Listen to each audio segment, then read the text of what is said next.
बगैर कर्म किए कभी किसी को कुछ भी नहीं मिलता। इसलिए जीवन में जिनके जीवन का जीने का तरीका निष्क्रिय भाव से है, निष्क्रियता में जीते हैं, उनके जीवन में कभी तरक्की नहीं होती है। उनके जीवन में विकास होता है जो सक्रिय रहते हैं, अपने कार्य में लगन और उत्साह और किसी पाने की चाहत से जो भी पाना चाहते हैं जीवन में, चाहे तो फिर वो शिक्षा की लाइन का विषय हो, चाहे जॉब का लाइन का विषय हो, चाहे विवाह की लाइन की विषय हो, चाहे किसी को कुछ भी करने का तरीके का विषय हो, जो भी आपका लक्ष्य है उस लक्ष्य की ओर भागना पड़ेगा, उस लक्ष्य को साधना पड़ेगा। जब उस लक्ष्य पर आपकी दृष्टि रहेगी तो वह लक्ष्य आपके नजदीक रहेगा। यदि लक्ष्य से आपकी दृष्टि हटी और लक्ष्य आपको प्राप्त कभी नहीं हो सकता, इस बात का विशेष सभी लोग ध्यान रखें। यदि समझ में आया है तो सिर हिला दीजिए, नहीं आया यूं यूं कर दीजिए। यदि समझ में आया तो यूं तो करना चाहिए, पता तो लगे क्या कुछ समझ में आ रहा है। बैठ गए, क्या है इससे कुछ होने वाला है? हम पागल आ गए हैं क्या? क्या हमें 2 घंटे पहले बोलना ही है? किसी के बाप के नौकर नहीं है, हम समाधान के नौकर हैं। उस समाधान के नौकर हैं जो समाधान पाने के लिए आया है। मैं उसका कार्य सेवक हूं। जो पंडोकर सरकार ने स्पीकर्स बना रखा है, इसलिए मैं बोल रहा हूं। हमें इतनी जरूरत नहीं कि मैं आपके लिए बोलूं।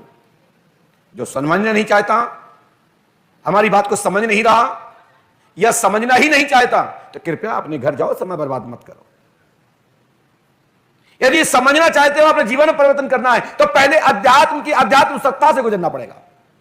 और अध्यात्म के साथ अध्यात्म जो शब्द हैं, जो जीवन में परिवर्तन करने वाले अमूल मंत्र हैं, जो आपकी हिंदी वर्णमाला के माध्यम से आपको सरल भाषा से मैं समझा रहा हूं। यदि मैं श्लोक बोलना प्रारंभ कर दूं तो वास्तविक समझ में नहीं आएगा। जैसे बैठे हो ना, ऐसे ही बैठे रहोगे, इससे बुरी हालत हो जाएगी। यदि आप हिंदी वर्णमाला का, आप मातृभाषा का आप नहीं समझ पा रहे हो, तो मुझे तो लगता है कि आप इंसान नहीं है।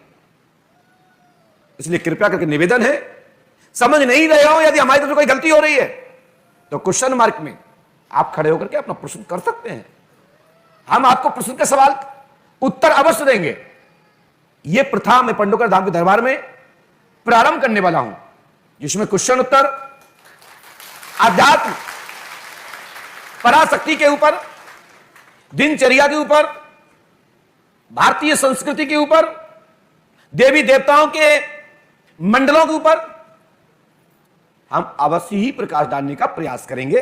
जैसा गुरु मुख से सुना, जैसा वृद्ध जनों के मुख से सुना, जैसे आचार्यों के मुख से सुना और जैसा अध्ययन में आया, वह मैं बताने के लिए अवश्य ही प्रयास करूंगा। शेष सुनूंगा, अपनी कड़ी को पूरी करूंगा और आप लोग भी टूटी हुई कड़ी को पूरा कीजिए। ऐसा नहीं कि हमको जरूरत नहीं है, हमको भी आपके शब्दकोश की आवश्यकता है।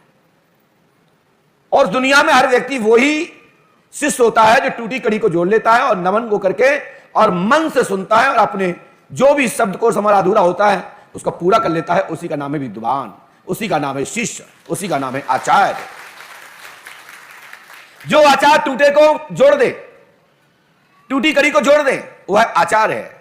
वह शिष्य जो जुड़ जाए वो शिष्य है। जो गुरु में समा जाए वही तो गुरु और शिष्य का एक ही स्तंभ है, वो है आचार्य। अपने जैसा बना लेना। गुरु के पंथ पर चलने के बाद वो भी वही दिशा देता है जो मैं दे रहा हूं, वही आप भी देंगे, तो मुझे अच्छा लगेगा कि कोई मेरा शिष्य किसी को मार्गदर्शन कर रहा है। हम आप लोगों से नाराज हम जरूर होते हैं, आपको कुछ बोल भी देते हैं, लेकिन उसके पीछे का आशय यह नहीं है हमारा कि मैं आपको डांट रहा हूं। आपको डांट नहीं रहा हूं, आपको ठोक रहा हूं, आपको बजा रहा हूं कि आप बज रहे हो कि नहीं बज रहे हो, आप ठोक ठोक के मजबूत हुए कि नहीं हुए, आप समझ रहे या नहीं समझ रहे। ऐसा तो नहीं कि आपके ऊपर कहीं निद्रा देवी कब्जा कर रही हो और आपके जीवन में नेगेटिविटी आपको गुमराह कर रही हो, तो हम पॉजिटिविटी देने के लिए प्रयास कर रहे हैं। नेगेटिविटी को हटाने के लिए पॉजिटिविटी आवश्यकता, यानी कि गंदगी, दूषित गैसों को हटाने के लिए अच्छी पर्यावरणीय स्वरूप में आप इसको स्प्रे कर पॉजिटिव वायरस को वायरस खाता है, तो निगेटिव वायरस को पॉजिटिव वायरस खाता है, और मंडल बनाता है शुद्ध पर्यावरण का, जो वायु की आवश्यकता, हर स्वस्थ शरीर को लेने की आवश्यकता है।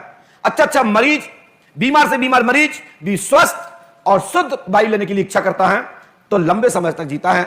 ऐसे ही भक्त को स्वच्छ और साफ एनर्जी, पावरफुल एनर्जी, ताकतवर एनर्जी देकर के आपके जीवन में उत्साह बढ़ाता है। यही इसी का नाम है पंडुका सरकार दरबार की एनर्जी।